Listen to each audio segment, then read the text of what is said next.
यह अद्भुत है। मैं तुम्हें उद्धारकर्ता और प्रभु यीशु मसीह के नाम से बधाई देता हूँ। इस वीडियो के माध्यम से आपसे मिलकर अच्छा लगा। एक और बात जो आज मैं आपके साथ साझा करने जा रहा हूँ वह यीशु है, जिसने बाइबल से पापों की क्षमा प्राप्त की है और उसने हमें भी क्षमा दी है। वह पापों को क्षमा करता है। हम 1 से 8 आयतों को पढ़ सकते हैं।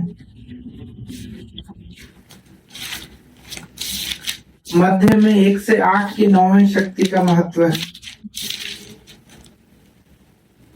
इसके बाद वह जहाज पर चढ़ गया। वह अपने शहर लौट आया।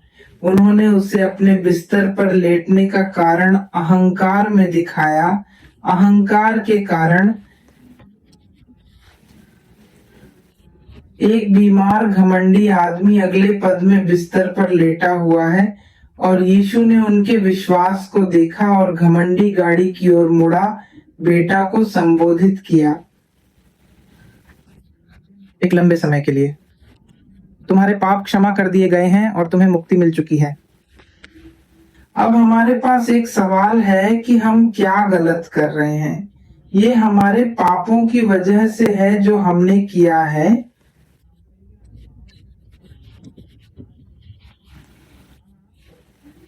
जब एक कार रुकती है तो यह एक कार से कैसे टक्कर मार दी जाती है। अगले भाग में बाइबल का कुछ हिस्सा दिखाऊंगा।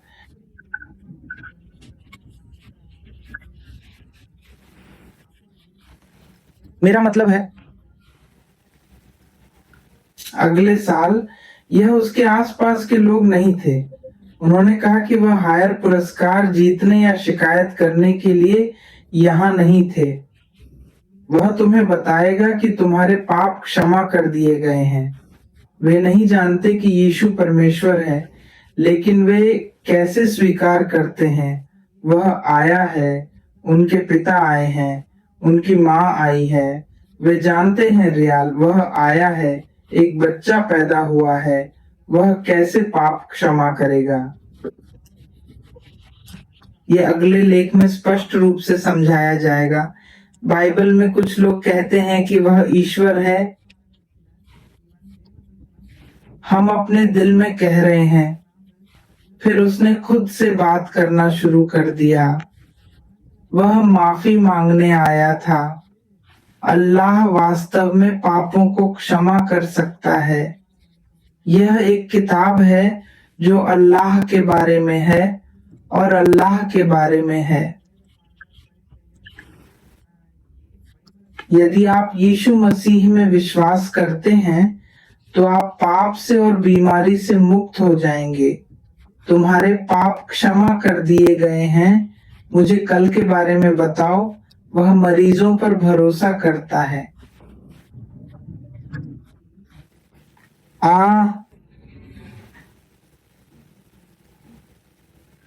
जब उसने चमत्कार देखा तो वह उठ गया और घर चला गया। जब वह बीमारी से ठीक हो जाता है तो वह कुछ नहीं कर सकता है। उसका बेटा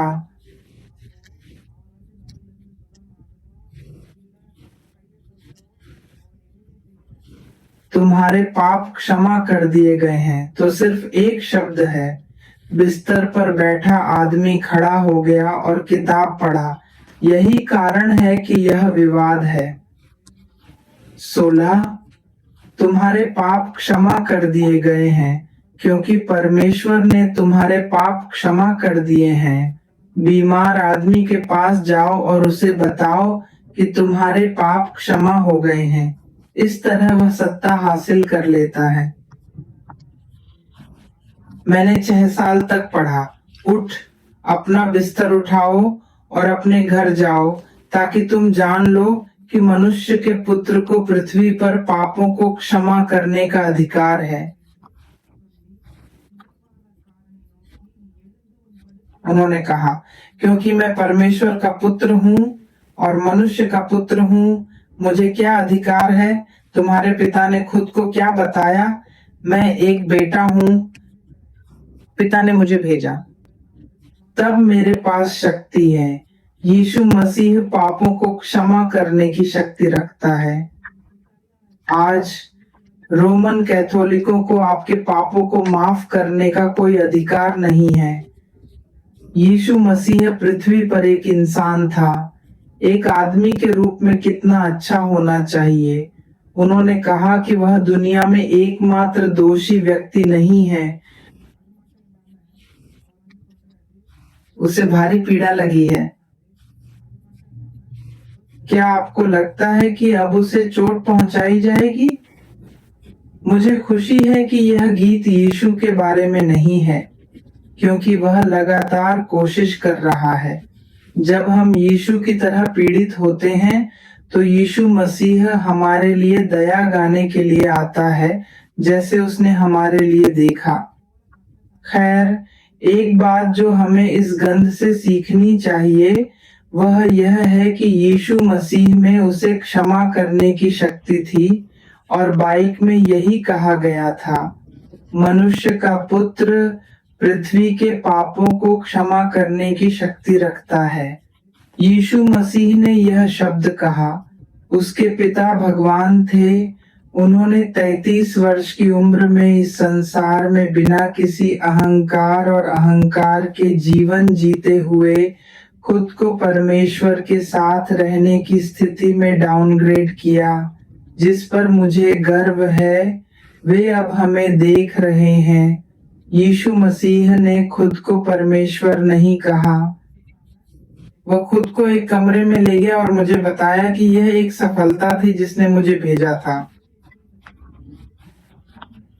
ठीक है, अगर हम इसे फिर से करते हैं तो हम इसे एक बार करते हैं। हम निश्चित रूप से बीमारी से पीड़ित होंगे। मैं आपको उत्पत्ति 19:1 से 20:1 दिखाना चाहता हूँ। जब हम इस शहर को देखते हैं तो हम इस शहर को देखते हैं। अगर वह सदोम का बेटा होता तो उसका पाप उसके पापों से अधिक होता। अन्याय और बदसूरत लोग आज होने वाले अन्याय की तुलना में बहुत अधिक हैं, लेकिन यह एक आदमी का पाप है। आज हम जिस समस्या का सामना कर रहे हैं वह वेश्यावृत्ति है। वह इसे एक बड़ा पाप मानता है।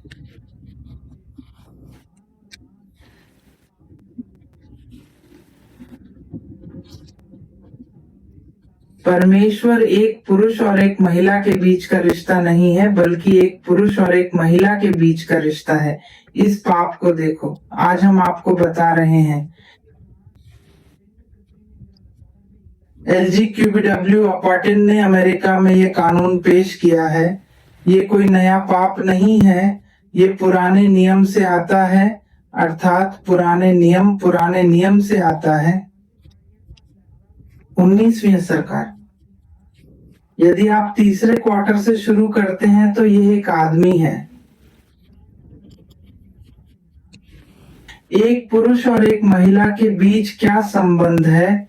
मैरी ने मुझे बताया कि वह एक और बच्चा पैदा करने जा रही है। इससे भी बदतर, एक आदमी को एक आदमी नहीं होना चाहिए, एक महिला को यहाँ नहीं आना चाहिए। लेकिन इस युग में हमसे पहले 1000 साल पहले एक देश में ऐसा पाप हुआ है और वे हमें बताने आए और रिकॉर्ड कर रहे हैं। ऐसा डर असामान्य नहीं है। 40 भविष्यवक्ता थे। वह उस समय मिले संदेशों को लिखती है। यह बाइबल एक बाइबल है जो पवित्र आत्मा द्वारा लिखी गई है, न कि उस तरह की पुस्तक जो हम अन्य पुस्तकालयों में देखते हैं। यह बाइबल नहीं है, यह पूर्ण है।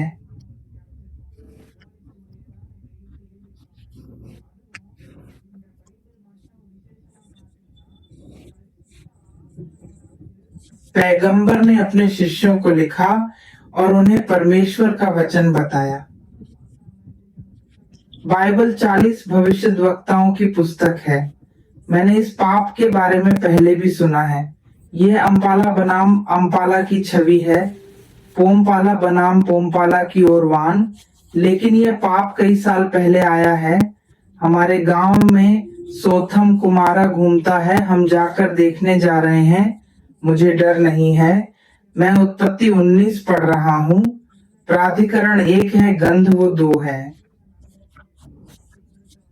स्वर्गदूत सदोम में रात को आए, लूत सदोम के द्वार पर बैठा था।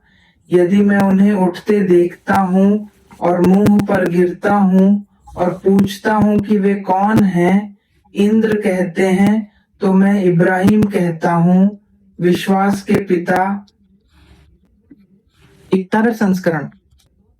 भगवान आते हैं और ब्राह्मणों को देते हैं। एक 100 साल का बच्चा पैदा हुआ। इब्राहिम अपने भाई लूत का बेटा था। अब मैं उनकी कहानी के बारे में बात करूंगा। अमेरिका मोदी के छोटे भाई का क्या हुआ? यहाँ वह आता है। वह ग्रीन तुलसी का बेटा है और वह ठीक है। वह नहीं जाना चाहता था, लेकिन उसने मुझे बताया कि उसे मुझे दूसरे देश ले जाना होगा। इसी वजह से घटना हुई। जगह हरे रंग की है, एक अच्छा और समृद्ध देश। वहां कोई बुद्धि नहीं है। हर दिन नए लोग बुदुर में आते हैं और अगर कोई आता है तो उसे किसी तरह से उनके साथ संबंध बनाना होगा। किसी ने मुझसे बात नहीं की। यह एक सामान्य बातचीत थी।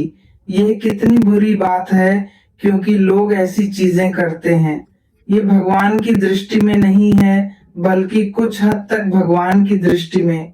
यदि वे गलतियां करते हैं तो उन्हें यातना दी जाएगी। अब हम यहाँ सीखने जा रहे हैं। मैं तुम्हें सिखाऊंगा। लुंडा की गंध। हे प्रभु, अपने दास के घर लौट आओ। अपने पैर धो, अपने घर में रहो और सुबह उठो और बाग में जाओ। उन्होंने कहा, हम सड़क पर नहीं हैं। ये 2 स्वर्गदूत स्वर्गदूतों के सिंहासन से उतरे हैं। आइए परी पर एक नजर डालें।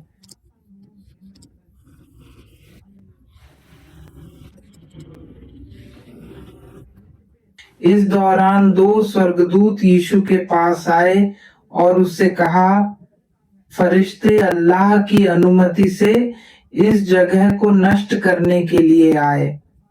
भगवान ने उन्हें इस जगह को नष्ट करने के लिए भेजा है। लूत इब्राहिम का बेटा था। वह अपने पापों के लिए काम करता है। उसे उन कमीनों को जगह नहीं देनी चाहिए।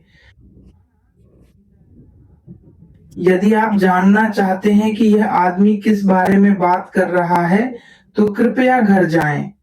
आपको बस रात भोजन तैयार करने के लिए यहाँ रहने की आवश्यकता है।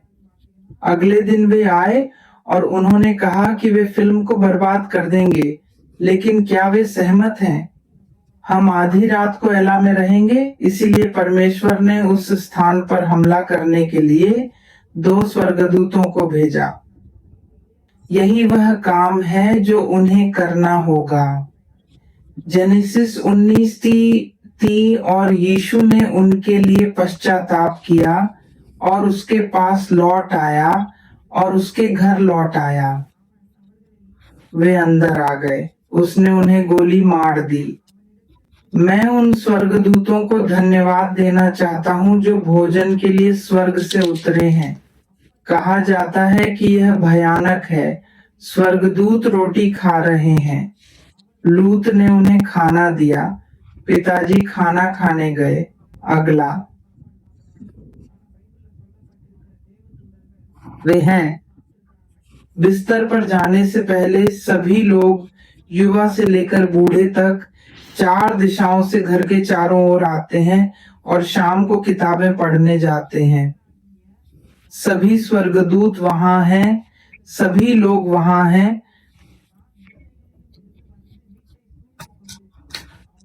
राह से लेकर जवानों तक सब लोग आकर घर को घेर लेकर लूत को बुलाकर कहने लगे, आज रात अपने पास आओ और मनुष्यों को बाहर ले आओ ताकि हम उन्हें जान सकें।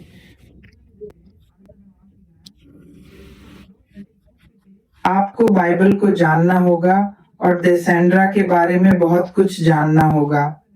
आप देखते हैं कि मेरा क्या मतलब है। एक आदमी जो एक महिला के साथ यौन संबंध रखना चाहता है, उसके पास आता है, यहाँ तक कि उसने एक महिला से शादी की। लेकिन यह और भी बुरी बात है। यदि आप उस कार को शहर में आते हुए देखते हैं और आप एक शौकिया के साथ संबंध बनाना चाहते हैं, तो यह सबसे बड़ा पाप है। ऐसे ही भगवान आते हैं। आपके आदमी के पास कोई प्रणाली नहीं है। आइए देखें कि यह पाप कैसे होता है। लोग आना चाहते हैं। हम दो लोग हैं और हमें किसी तरह उनके साथ रहना होगा। हालांकि फिल्म भौतिक रूप से जुड़े सेक्स को गर्म करना चाहती है और लौट आने के लिए मुश्किल है। यह एक बड़ी गलती है और आप बहुत सारे पाप करेंगे। वीणा के पास मेरे बाल हैं। आप मेरा बटुआ ले सकते हैं और जो चाहें कर सकते हैं, लेकिन क्या वे अतिथि हैं? मेरे सम्मानित मेहमानों के साथ कुछ मत करो। वह कहता है कि वह ईश्वर है और किसी तरह उसे बचाने की कोशिश करता है, लेकिन वह समूह आता है और इब्राहिम के भाई लड़के के पास पहुंचने की कोशिश करता है और वे भागते हैं, प्यार में पड़ जाते हैं, कहानी छिपाते हैं और फिर दो एंजल्स आते हैं। ठीक है, अगर लौटी है तो उन्हें बाहर जाना होगा। वह अगले महीने है। मैं अगला खंड पढ़ता हूँ। अपने भाई के खिलाफ यह अपराध मत करो, लूत ने कहा। यह मेरे लिए कितना पाप है। और दो लड़कियां, मैं छींक भी सकता हूँ। तुम जो चाहो करो। हालांकि केवल दो मेहमान आए और उन्हें लगा कि यह एक गलती है। गलत उद्देश्यों के लिए भौतिक कनेक्शन का उपयोग न करें। एप्टिनो ने भीख मांगी। लेकिन वह समूह केक में बदल सकता है, शहर के कारवां से लेकर किशोर लड़कों तक। और अगर लॉसन स्नान करता है तो उन दो स्वर्गदूतों ने उसे बलिदान कर दिया। तुम्हें पता है, यह एक नई खबर है। हालांकि मेरा मानना है कि बाइबल में यह 2000 साल पहले लिखा गया है। ये सभी पाप हैं जो परमेश्वर के सामने किए गए हैं। यहाँ तक कि 11 साल की लड़की भी आज पाप है, फिर भी उसके पिता आ गए। एक कमीने जो एक कमीने के खिलाफ अपराध करता है, वह समलैंगिक है। बाइबल इसे एक नाम देती है कि एक स्त्री और एक पुरुष और एक स्त्री के साथ रहना पाप है, जिसका अर्थ है कि हम बात कर सकते हैं। हालांकि अध्याय 11 उनके लिए नहीं है। आदम की भावनाओं को पाप में डालने के कई अवसर थे और शहरों के लोगों ने यही किया। कितने लोगों ने इस वजह से पूरी जगह बर्बाद कर दी। आप देखें, वे 9वीं सीट पर हैं। जब आप विदेश जाते हैं तो आप उससे बात करने के लिए तैयार हैं। मेरा मतलब है, यह एक पूरी चीज है। जब तुम अपने भाई इब्राहिम के साथ यात्रा कर रहे थे तो तुम इस जगह पर आए हो। जब वह बाग में आया तो उसने कहा, जाओ जाओ जाओ। वह चली गई। अब आइए देखते हैं कि उन्होंने क्या किया। हम आपके लिए और अधिक करेंगे। उस आदमी को देखो जो बात कर रहा है। लोदी बोल रही है, मैं भी आपकी परवाह करूंगा। मैं चाहता हूं कि आप हमें एक साथ देखें। हम उत्साहित हैं। मुझे आश्चर्य है कि ये दो स्वर्गदूत कैसे दिखाई देते हैं। हम आपको उस दरवाजे से बाहर नहीं जाने देंगे। लूत ने कहा, हम तुम्हारे लिए और करेंगे। देखिए ये देश कितना खूबसूरत दिखता है।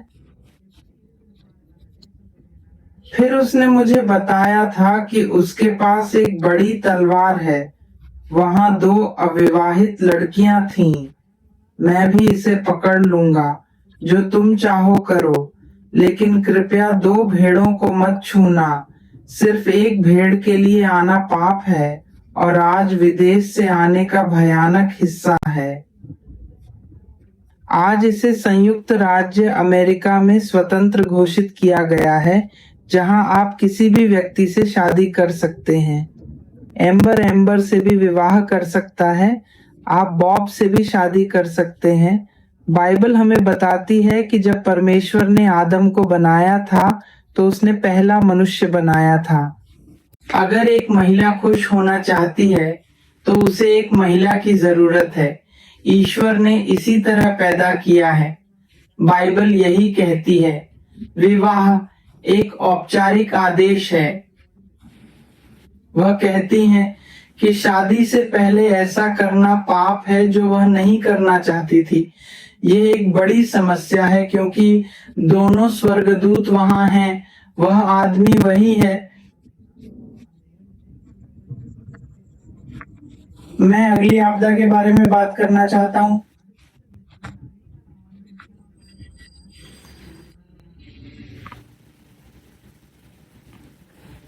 20 वर्षों का डर। जब परमेश्वर ने देखा कि वह क्या करने जा रहा है तो उसने सभी शहरों, सभी भूमि, सभी पेड़ों और भूमि के नामों को नष्ट कर दिया। आकाश से आग गिरती है और राख वहां है। देखिए अब आप क्या कर रहे हैं। चीन के ओवाला शहर को देखें। वहां पहुंचने पर एक दुर्मन प्लेटफॉर्म होगा। वह उस जाति की मां की पूजा क्यों करता है? उस पाप की वजह से वह देश आज तक समृद्ध नहीं हुआ। सौतम के पुत्र किस शापित भूमि की पूजा करते हैं? यही कारण है कि सौथम कामरावाचु ने नए नियम में यीशु मसीह को मुक्त करने के लिए अय्यो अय्यो उनको कहा। अगर यीशु मसीह ने उन लोगों के लिए खून का सुसमाचार बहाया जो पीड़ित हैं, तो लोगों के हृदय मुड़ जाएंगे। वह भूखा है, वह वापस आएगा। चीन में एक देश है। नए नियम में यीशु मसीह ने कहा, ओह क्यों कहते हैं, ओह क्यों कहते हैं, ओह शिक्षक आपके लिए काम करते हैं, उनके लिए नहीं। हमारे शिक्षक बहुत अच्छे हैं।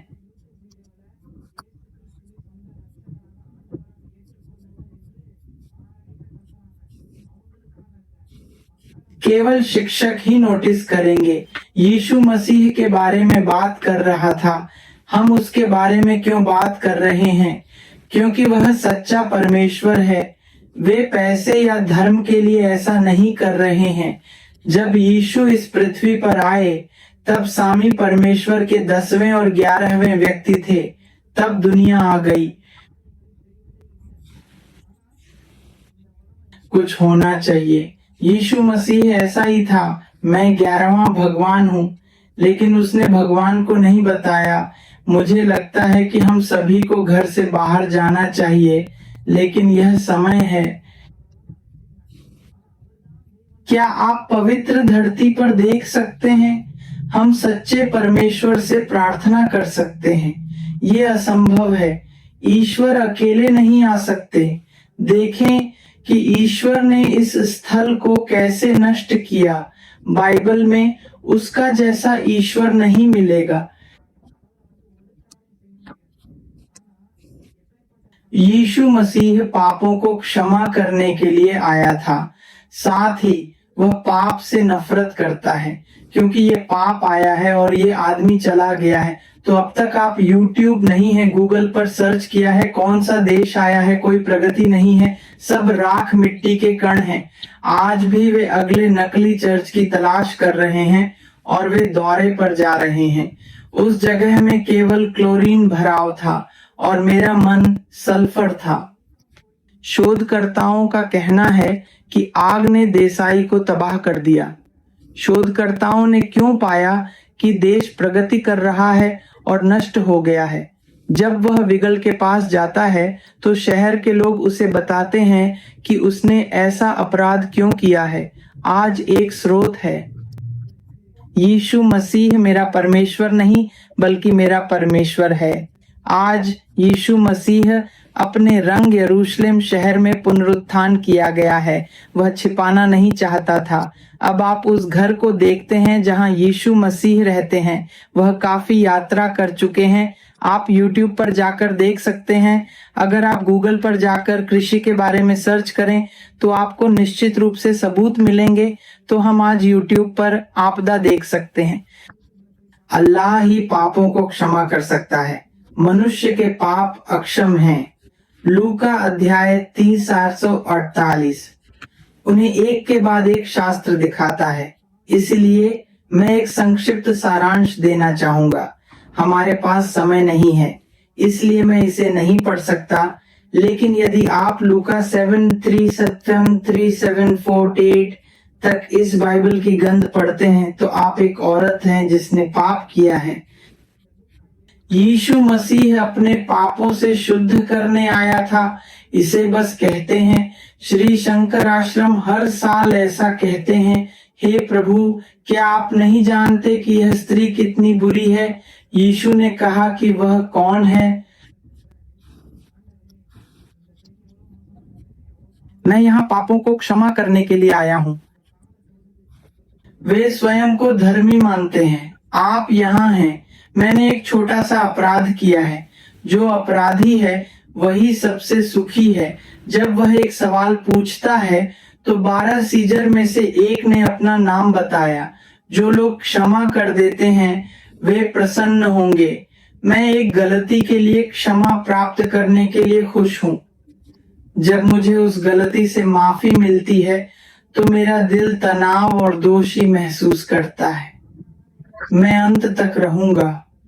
फिर यीशु मसीह ने कहा, रोगियों के लिए नहीं। बीमारी का क्या मतलब है? वह एक मरीज की तलाश में आया। यीशु मसीह पापियों के लिए आया था।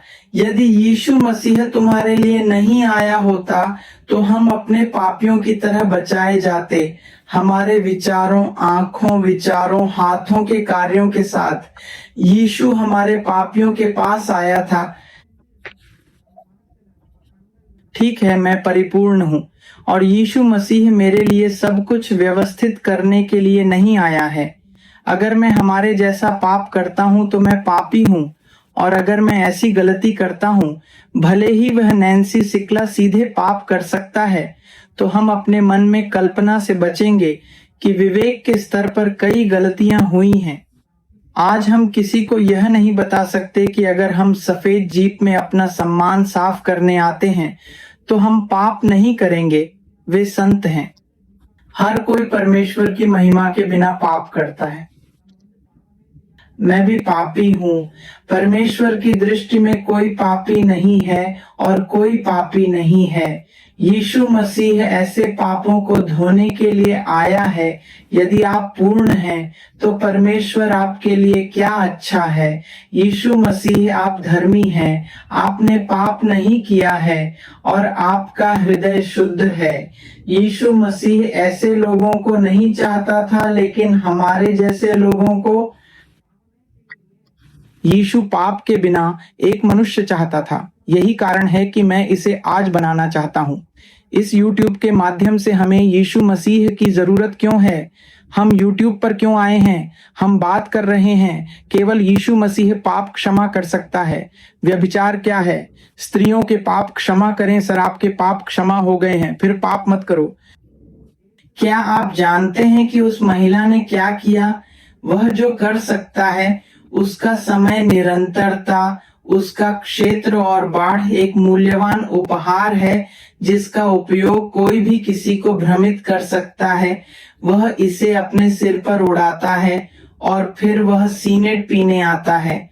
यीशु मसीह ने सुबह मेरा सिर उड़ाया। तब से मुझे क्या पता है, माँ ने अपना पाप स्वीकार किया। हे भगवान, मैं एक पापी हूँ। मैंने बहुत सारे विज्ञापन किए हैं। मैं फिर से पाप नहीं करूंगा। यह कहने के बाद माँ आई और वह सार्वजनिक जगह पर आई जहां 12 लोग खाना खा रहे थे, और माँ आई और फर्श पहुंची।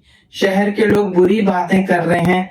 अफसोस, यह लड़की कौन सी लड़की है जिसने इतने लोगों को अपमानित किया है? यह यीशु मसीह कैसे बन गई? वह कैसे बोल रही है? यीशु मसीह वह गलत विचार नहीं था, बल्कि जिस तरह से वह सभी के साथ व्यवहार करने आया था। मैं लड़की के पास पहुंचा और उसे फोन किया। बेटी, तुम्हारे पाप क्षमा कर दिए गए हैं। यदि आप पाप करते हैं तो यीशु आपको क्षमा करेगा। फिर भी ये लोग वापस नहीं आए क्योंकि उस समय यीशु मसीह ने उनका सम्मान नहीं किया था। आज एक आदमी ने हमारे लिए एक खून का गीत चढ़ाया। यीशु मसीह ने हमारे पापों के लिए अपना खून बहाया और हमने जो कुछ भी किया उसके बारे में थोड़ा झूठ बोला। हमें खेद है कि अब्बू सामी ने हमें जाने दिया। मुझे आश्चर्य है कि मैं आज यीशु मसीह के अनमोल लहू के माध्यम से सभी लोगों से माफी क्यों मांगता हूँ। तुम परमेश्वर का आशीर्वाद नहीं ले रहे हो, यह मेरी समस्या नहीं है। चाहे आप यीशु मसीह को परमेश्वर के रूप में स्वीकार करें या न करें, चाहे आप कितनी भी दूर जाएं, परमेश्वर आपको क्षमा करेगा। सबसे जरूरी बात यह है कि जब यीशु मसीह का स्वभाव निकट आया तो उसने किसी भी दुष्ट इंसान से क्षमा स्वीकार की।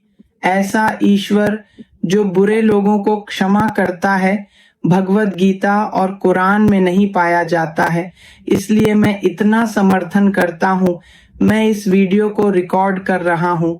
ये लोग क्यों नहीं हैं? यीशु मसीह परमेश्वर से नहीं आया था, न ही मनुष्य रक्त बहाने के लिए आया था। आज यीशु मसीह पिता को पवित्र आत्मा कहते हैं। केवल एक तीसरा है, वह 3 चीजें कर सकता है। अब वह एक फिल्म में डबल रोल में नजर आ रहे हैं। यीशु मसीह एक दोहरी भूमिका है। वह 3 बन सकता है। यह तीनों में से एक हो सकता है। वह यीशु मसीह है। अगर वह हमारा रब है तो वह हमारे जीवन को हमारे रब के पास दे देगा। तो क्या हम अपने जीवन को उसके पास दे देंगे? अगर मैं स्वर्ग जाऊं तो आप सभी को ऐसी उम्मीद होगी। वह अकेला नहीं है जो हमारे पापों को क्षमा करने के लिए आता है। परमेश्वर हमें बताने के लिए बहुत कुछ है। वह एक शिक्षक है। इस वीडियो के माध्यम से हर किसी को अपने पापों के लिए खेद होना चाहिए। इस बीच पाप से नफरत करने वालों ने इसे एक संकेत दिखाया कि 2 शहरों को अन्यायपूर्ण तरीके से नष्ट कर दिया गया था। इस लुंडाल में आग और गंधक। वह जगह आज तक आर्थिक रूप से अच्छी जगह थी, अब कुछ भी नहीं है। उस जगह पर कोई नहीं चल सकता है। इसे नष्ट कर दिया गया है। यही कारण है कि ये लोग अपनी माँ के पास नहीं जाते हैं। टेस्ट में अभी तक कोई प्रगति नहीं हुई है। भगवान भी गुस्से में है। जब यीशु मसीह आता है तो केवल परमेश्वर को क्षमा करने के लिए मत देखो। जब वह क्रोधित होता है तो हम उसे छोड़ देते हैं और वह उसे छोड़ देता है। इसके बजाय यह हमारा है। थॉमस सेंचुटा क्या है? यीशु जानता है कि वह परमेश्वर है जो क्षमा करता है।